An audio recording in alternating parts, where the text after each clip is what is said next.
వచ్చిన ఇక్కడ 2 ఎకరాల పొలం ఇది. మాకు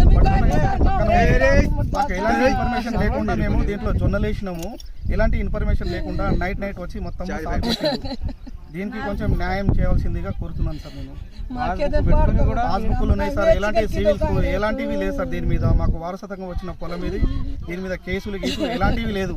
మేము దీంట్లో 2 ఎకరాల మొత్తం పొలం వేసినాము. మాకు 4 దీంట్లో అన్నదమ్ములు మేము సరే 20 కుంటలు మాకు భూమి వస్తుంది. మాకు జీవనోపాధి ఏది లేదు సార్. దీని మీద ఆధారపడి బతుకుతున్నాం మేము. ఇప్పుడు నైటే వచ్చి మాకు బటర్ఫ్లై సిటీ వాళ్ళు ఎలాంటి ఇంటిమేషన్ లేకుండా నైటే వచ్చి సాఫ్ చేసి ఓడేసి వాళ్ళకి పోలీసు వాళ్ళే సహకరిస్తారు. పోలీసులను ముందర పెట్టుకొని వాళ్ళు సాఫ్ చేస్తారు.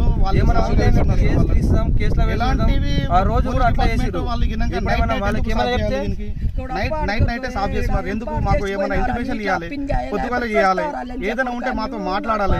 లేదు మీ పొలం ఇది, వాళ్ళకేమో ఇక్కడ నుంచి రోడ్ వెళ్తుంది సార్. ఇది రోడ్ వెళ్తే మాకు కనీసము మీది రోడ్ ఉంది, మాకు ఏదైనా చెప్పొచ్చు కదా. మాకు ఈ పొలం మీకు వేరే దగ్గర చూపిస్తా, లేదంటే మీరు ఇస్తారా ఏందని చెప్పేసి మాకు ఎలాంటివి ఇన్ఫర్మేషన్ లేకుండా నైట్ వచ్చి సాఫ్ చేసి సార్. ఇది దయచేసి మాకు ఇది కొంచెం అందరూ స్పందించవలసిందిగా కోరుతున్నాం సార్. ఇది